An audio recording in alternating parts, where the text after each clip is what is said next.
vigiai e orai, para que não entreis em tentação. Na verdade, o espírito está pronto, mas a carne é fraca. Amém? Senhor Deus e eterno Pai, louvamos e agradecemos ao Senhor, meu Deus, nesta noite. Eu peço ao Senhor, meu Deus, a presença inefável do Teu Espírito Santo, para que possamos, Senhor, meu Deus, fazer conforme a Tua vontade, conforme o Teu querer. Que eu diminua nesta noite e que o Senhor cresça neste lugar e que o Teu santo nome seja enaltecido em nome do Senhor Jesus. Amém. Pode se sentar em nome de Jesus.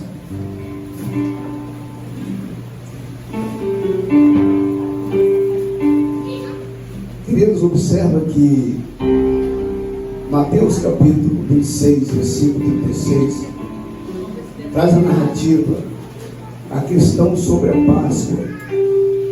O texto diz que a Páscoa era uma das festas comemorativas dos judeus, e ele trazia a lembrança da passagem da escravidão do Egito, aonde nós entendemos uma Páscoa e sabemos que essa tirada do povo do Egito, que é a passagem do anjo destruidor, que aonde aquele anjo passava, ele trazia destruição, e a ordem naquele momento era uma ordem de destruir. E o texto diz que pela terra do Egito o destruidor passava, destruindo todos os primogênitos, e destacando que essa destruição não poupava ninguém, e todos que estavam no Egito e que não tinha a marca do sangue do cordeiro nos umbrais da porta, nos umbrais da janela, o destruidor, ele vinha e destruía. E o texto diz que todos os primogênitos de Israel carregavam consigo a marca do sangue do cordeiro nos umbrais das portas e nos umbrais da janela, mostrando para mim e para você que os filhos de Deus estavam guardados pelo cordeiro, que os filhos de Deus estavam guardados pelo sacrifício do cordeiro, e todos aqueles que carregavam a marca do sangue do cordeiro em vossas casas, eles eram guardados. Observa que os filhos primogênitos, a ordem de Faraó era para destruir. Só que a Bíblia diz que Deus enviou um destruidor, que Deus enviou para destruir. Só que a ordem era que os filhos de Israel estavam guardados, aqueles que carregavam a marca do sangue do cordeiro. A casa que o destruidor fosse destruir e estivesse a marca do cordeiro, com a expiação do sangue nos umbrais da porta, da janela, a morte não alcançava. Por quê, pastor? Porque o sangue simbolizava a presença do Senhor Jesus naquela casa, que eles estavam sendo guardados pelo Senhor, que eles estavam ali na obediência a Deus. Apesar de estar em grande conflito, os filhos de Israel sendo massacrados, sendo perseguidos, torturados, com serviços da escravidão, mesmo assim o texto diz que eles não perderam a fé, porque uma promessa de 400 anos se cumpre, a promessa do Senhor se cumpre. libertar o povo, mas Deus enviou o refúgio, Deus enviou o socorro, para que aquele povo fosse guardado pelo Senhor. E hoje nós sabemos que não necessita mais do sacrifício de cordeiro, do sangue do cordeiro, que é a tipologia de Cristo, para você espiar na sua porta e na sua janela. Nós sabemos que hoje nós não precisamos mais sacrificar animais para guardar a nossa casa e os nossos filhos. Foi uma história dos antepassados, mas o próprio Senhor Jesus agora ele tira a tendência da primogenitura e coloca ele como unigênito, o único. Eu quero vos anunciar nesta noite que hoje você não precisa mais sacrificar animais para guardar a tua casa, que hoje você não precisa mais sacrificar novilhos, conhecido como boi, para sacrificar animais, para sacrificar, para poupar a sua casa, a tua família, que hoje você não precisa mais sacrificar bezerros e nem bode para proteger a tua casa, a sua família. Por quê, pastor? Porque a Bíblia diz que ele agora, ele não assumiu só o teu papel, mas ele carregou o meu fardo, o teu fardo, e ele se tornou como unigênito. O Senhor Jesus está anunciando esta noite uma palavra ao teu coração, que mesmo antepassados que ficou para trás, hoje ainda bate na tábua do nosso coração como unigênito, como único e como verdadeiro. Hoje, quando você está aqui oferecendo culto ao Senhor, é por isso que Paulo, a carta de Romanos capítulo 12 diz: aleluia, apresentei-vos ao Senhor como sacrifício vivo e agradável, e prestai a ele um culto agradável ao Senhor, e não vos conformei com esse mundo, mas transformai-vos pelo vosso entendimento. Hoje Jesus está batendo na tábua do teu coração, está dizendo: hoje eu estou entrando na tua casa, porque hoje eu quero, aleluia, ter um particular com você.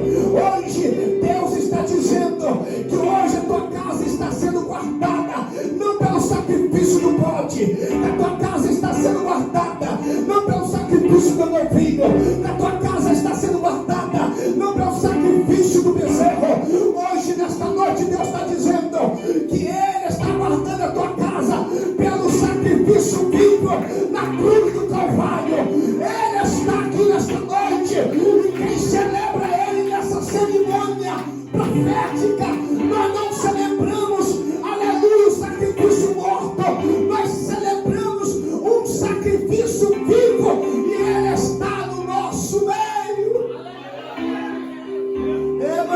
Que mandava sobre nós. Ele está guardando porque nós possamos sentir a presença dele em nosso meio. Porque o culto de Santa Ceia não celebra a morte dele. O culto de Santa Ceia celebra a ressurreição dele. A passagem dele no Egito foi para tirar o povo da escravidão. Jesus, todas as vezes que ele passa, ele opera algo extraordinário.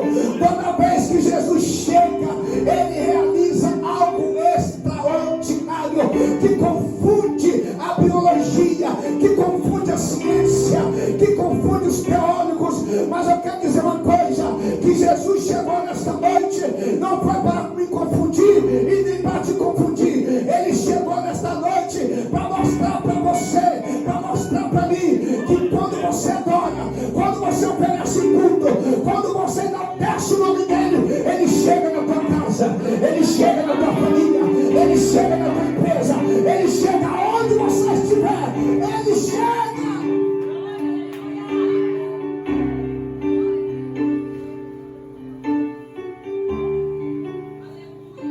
Esse texto narra a passagem da Páscoa, a saída do povo do Egito. E a Bíblia diz que Jesus mencionou a questão sobre esta passagem, porque nós fomos tirados foi liberado, Deus escolheu Moisés para tirar o povo da escravidão. E Deus tirou. Sabe o texto diz que Deus olhou para o povo e falou: Moisés, diz ao povo que marcha. Só que o povo falou: mas Moisés, como que nós vamos marchar? Nós somos escravos. Escuta, escravo não marcha. A mentalidade do povo de Israel já estava acostumado com a escravidão. É por isso o seu entendimento, o seu conhecimento vem pelo poder da palavra de Deus. Porque em João 14:26 fala assim: o Espírito Santo não vos lembrar de tudo aquilo que vos tem lido e dito, vós não sereis nada. Por isso que o apóstolo Paulo falou que a vossa cabeça seja blindada pelo capacete da salvação. Porque primeiro Cristo, Ele quer mudar isso aqui em você, o teu entendimento, vem por aqui.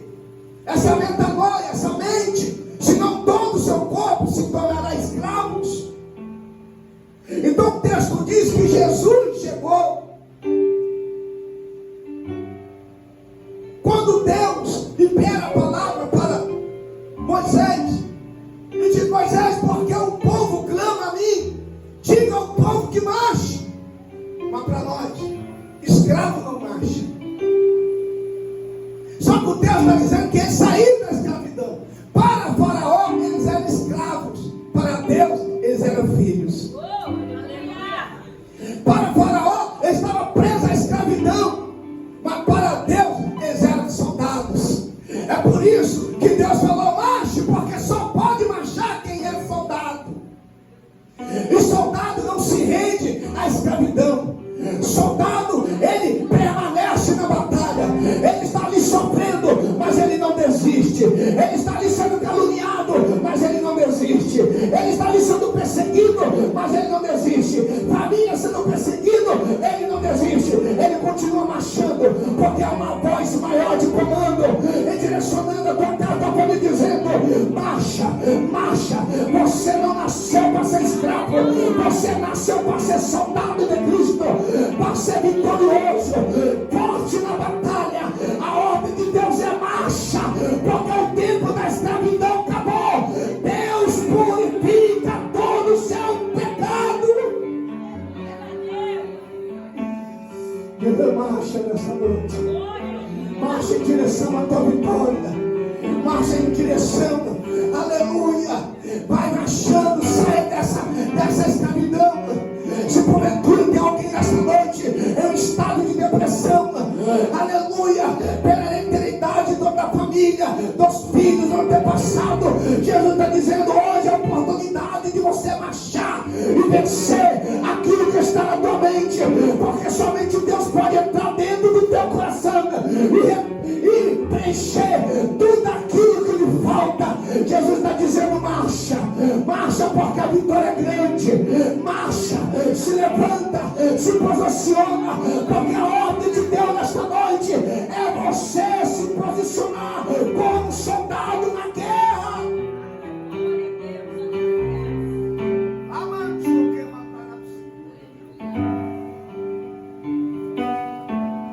Por isso que Jesus chegando em Getsemane, ele diz: vigiai, orai, para que não entreis em tentação.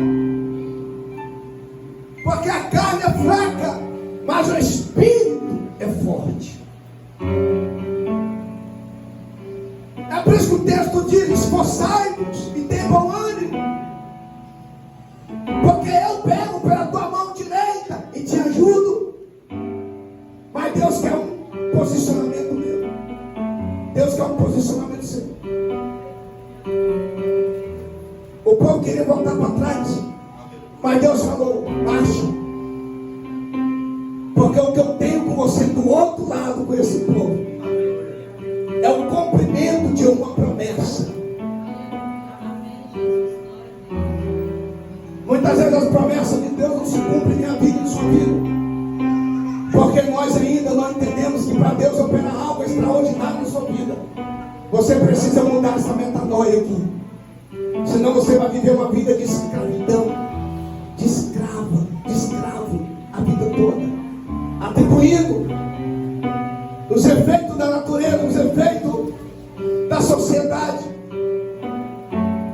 os efeitos alheios, sendo atribuído a Deus, sendo que Deus se posicionou diante de você e está falando: filha, por que você está parada? Filha, por que você está dependente disso? Filho, por que você está dependente disso? Porque eu te chamei para você crescer, para você zelar do amor do Senhor, com o conceito de misericórdia, compaixão, amor, dignidade, idônea, para prestar um culto a Ele agradável, para sair do estado da emoção, para sair do estado da física, e você ter a mente do Senhor. Porque quando você entender a mente e ter um entendimento, é por isso que Oséias 4:6 fala: conhecemos e prossigamos e conhecer o nosso Deus, porque Deus sempre terá o melhor para mim e o melhor para você. Mas se você ficar naquela escassez, está tudo dando errado para mim, Faraó vai me perseguir, Getsemane carregar a carga do azeite está pesada. Eu sinto muito dizer para você, você está atribuindo uma responsabilidade sua a Deus. Porque todas as vezes que você ou eu, nós questionamos, Deus sempre está do nosso lado. O Espírito Santo sempre está do nosso lado, nos aconselhando para você prosseguir no caminho que o Senhor quer. Só que o texto diz que Jesus dizia de cena, Ele convida os discípulos a orar. E sabe que Jesus vai para Getsemane, e lá em Getsemane Jesus convida os discípulos a orar. O convite de Jesus é para orar. Era Jesus falando para eles orar, falar com o Pai.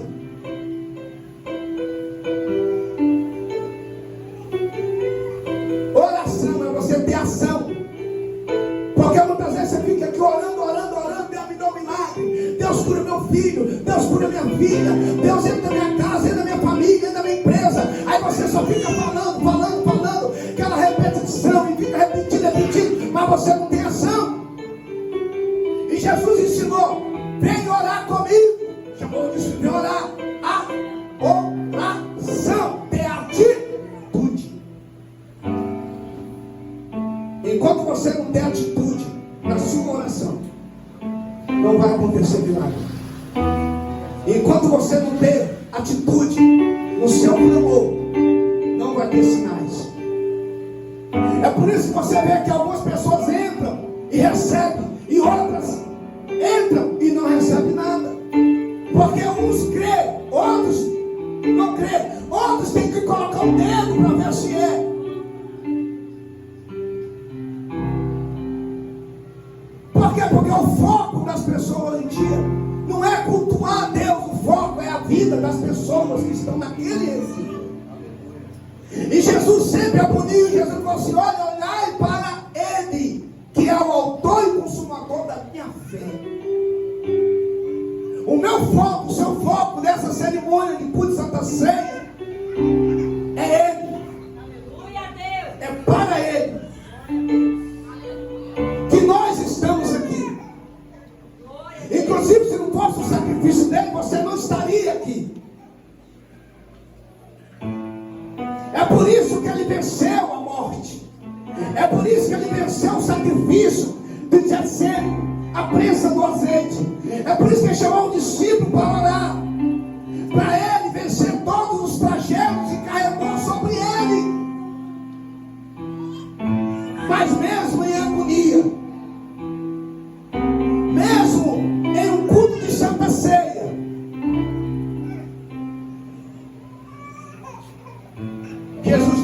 largou a sua cruz. Aleluia.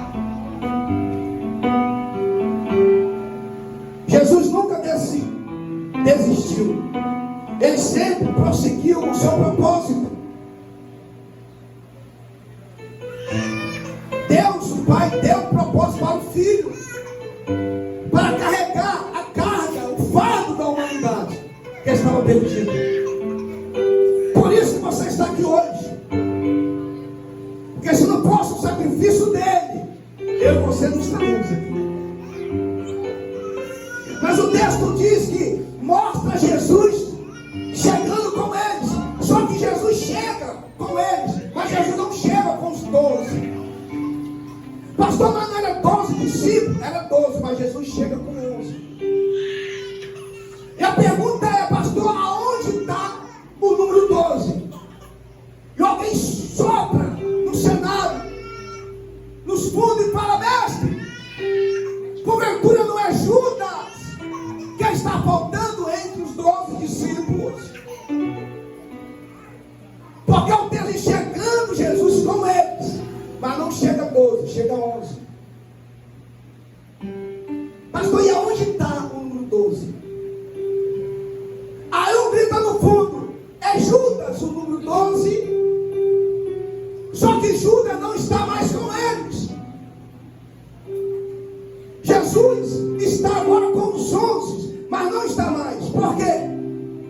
Por quê, pastor? Porque Judas não está mais no grupo. Judas saiu. Judas o abandonou. Na questão teocrática, Judas estava fora, exercendo a democracia.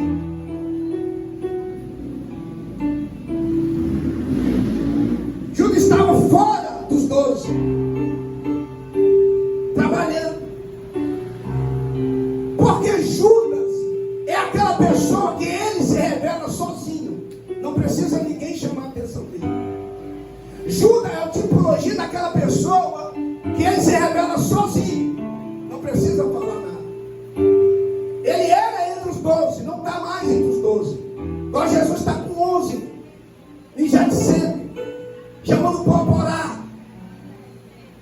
Só que agora os discípulos estão sozinhos.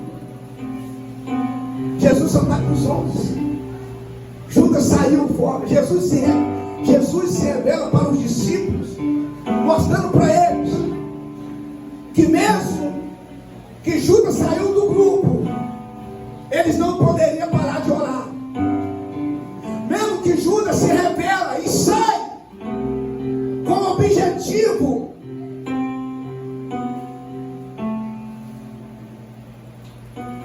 Jesus não parou de orar. Jesus continuou. Então Judas, no culto de Santa Ceia, na cerimônia, é aquele que se revela sozinho. Não tem aquela pessoa que ele faz o buraco e depois ele mesmo cai na cova.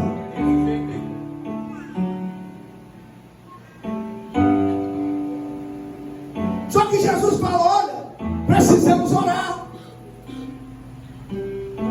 Porque um componente não faz mais parte do grupo, se revelou, saiu. Porque às vezes nós se destacamos sempre a traição de Judas. Nós sempre destacamos o negar de Pedro. Nós sempre destacamos que os discípulos abandonou o Messias, o Mestre. Mas nós esquecemos de aprender com Jesus. Jesus nos ensinou algo extraordinário nesse texto. Jesus nos ensinou que mesmo a traição de Judas, mesmo revelar de Judas, mesmo negar de Pedro, mesmo abandono do discípulo, Jesus não parou a ceia, porque foi traído. Jesus não parou a cerimônia, porque foi traído. Jesus não parou. Jesus chamou todos para orar. Jesus chamou todo para, olha, alguém vai abandonar, alguém vai desistir, alguém vai se rebelar, mas nós não podemos parar a ceia, nós não podemos parar de orar. O que é que nós temos que aprender? Que Jesus não parou a ceia porque foi traído, não parou a ceia porque foi abandonado, porque Jesus não parou. Por tudo aquilo que ele passou, ele prosseguiu o seu propósito.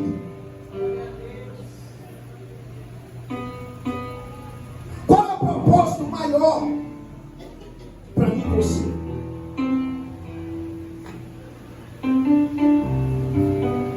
Porque muitas vezes nós celebramos,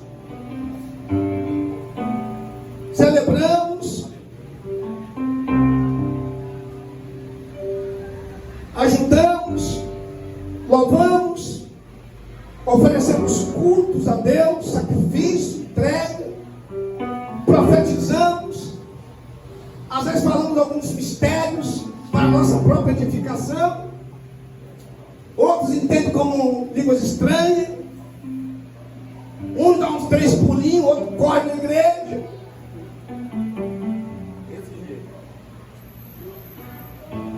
Uns aparecem, uns pregam, uns cultuam, uns tocam.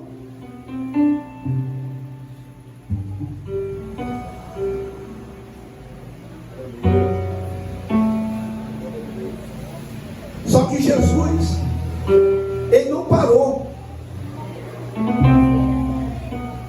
Jesus continuou o seu propósito.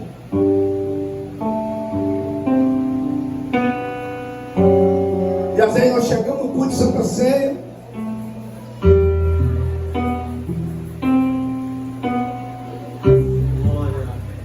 podia estar lotado na cerimônia, né?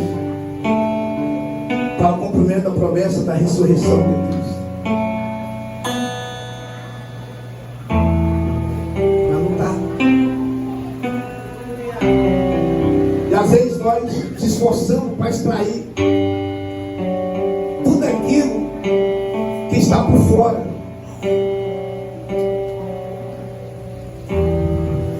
E esquecemos que a maior obra de conversão, de fé, de compaixão, de misericórdia, de amor, de testemunho, de integridade, de caráter, de entrega, não está por fora, está dentro.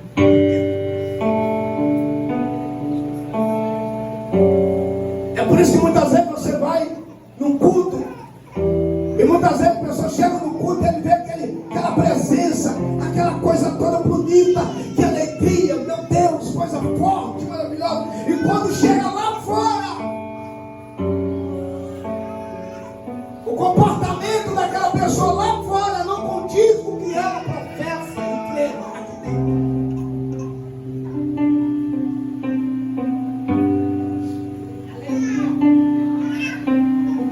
Só que isso é uma particularidade daquela pessoa, de entender o sentido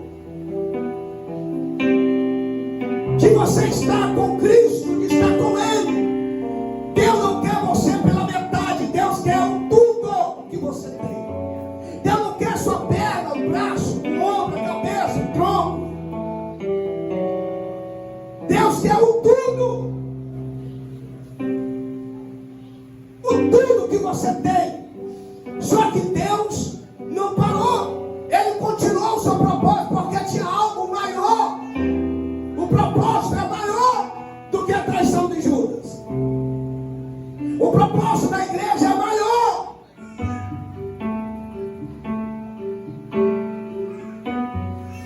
E o texto diz: Jesus não parou a ceia porque foi traído. Ele terminou a ceia louvando. Tem um traidor lá na ponta e Jesus está louvando. Tem alguém que vai abandonar e Jesus está louvando.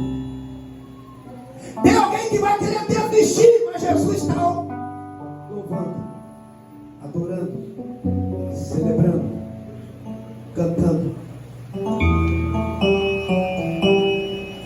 Tem alguém lá no fundo, pastor, para mim não dá mais, acabou.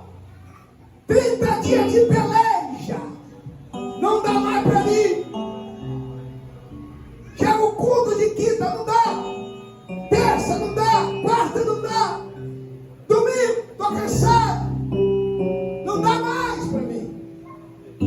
Mas o culto continua, a cerimônia continua. Ele não deixa de ser Deus porque alguém traiu. Ele não deixa de ser Deus porque alguém caiu. Ele não deixa de ser Deus porque alguém desistiu. Eu quero dizer uma coisa para você nessa noite. A palavra profética de Jesus é: se você está triste porque alguém pecou, não fica preocupado com isso. Jesus é mestre em lidar com pessoas que pecou. Por que, pastor? Se nós vamos olhar a traição de Judas, Jesus já tinha saído da igreja há muito tempo, não tinha voltado mais. Nós estávamos aqui igual aqueles sepulcaiados, adorando, ninguém sente nada, ninguém vê nada.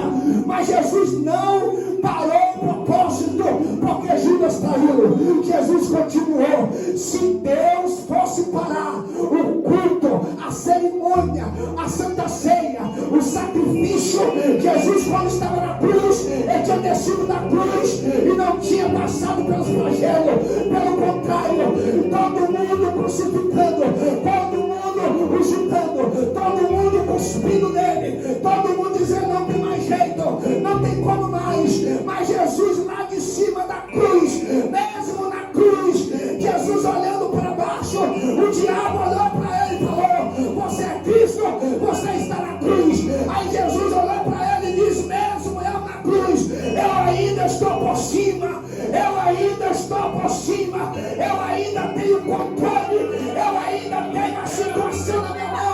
Jesus ainda não desistiu daqueles que precisam ter, aleluia, uma ação, uma atitude perante ele. É por isso que Jesus disse em Romanos 10:9: se confessares com a tua boca que eu sou o Senhor, vós sereis salvos. 1 João 1:17 e 19, Jesus disse: vós sereis purificados de todo o vosso pecado. Aleluia!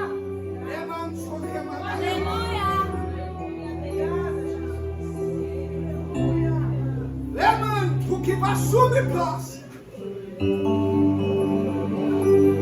Jesus não desistiu. Jesus continuou louvando. Jesus continuou adorando. Glória a Deus. Jesus está lá.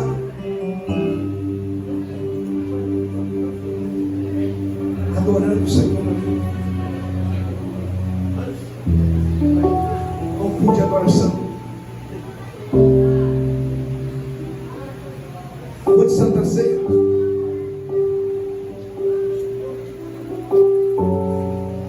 É aquela dificuldade que você tem que perdoar e você não perdoa. Jesus perdoou. Jesus estava na cruz, no madeiro, e Jesus falou assim: Pai, perdoa eles, porque eles não sabem o que fazem. Tem novo convertido na igreja que não sabe o que fala. Ele não sabe a liturgia do culto. Ele é novo convertido. No meio do seu crescimento ele vai aprendendo. E às vezes ele fala algo que entristece o irmão. Às vezes ele usa de ironia, irônico. Às vezes ele xinga. Às vezes ele fala. Mas ele está aprendendo. Ele está se esforçando. Ele está querendo sair do mundo. O mundo chama ele. O destruidor está passando lá fora. Mas nós que estamos aqui dentro, que estamos, entre aspas, guardados, que recebemos o poder, que glorificamos e falamos em nome dele, temos que receber, acolher essa pessoa lá fora, pegar na mão dele e ensinar colocar ele para fora. Mas o amor de Jesus, que a situação que você está passando é que você tem que amar, tem que perdoar, tem que agir de compaixão, se colocar no lugar dele, no lugar dela. Jesus se colocou no nosso lugar.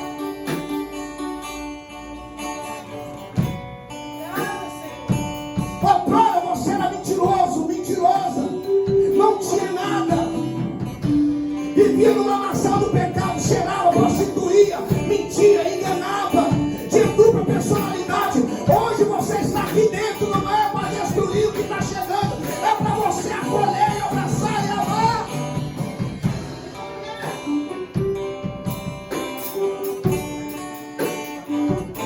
Eu tenho certeza, se eu fosse pegar o passado de cada um aqui, ninguém era digno de participar do culto de Santa Ceia. Se fosse pegar o meu passado, eu era o primeiro a descer desse altar. Se começasse a falar o passado de cada um aqui, do pastor Maria nem se fala.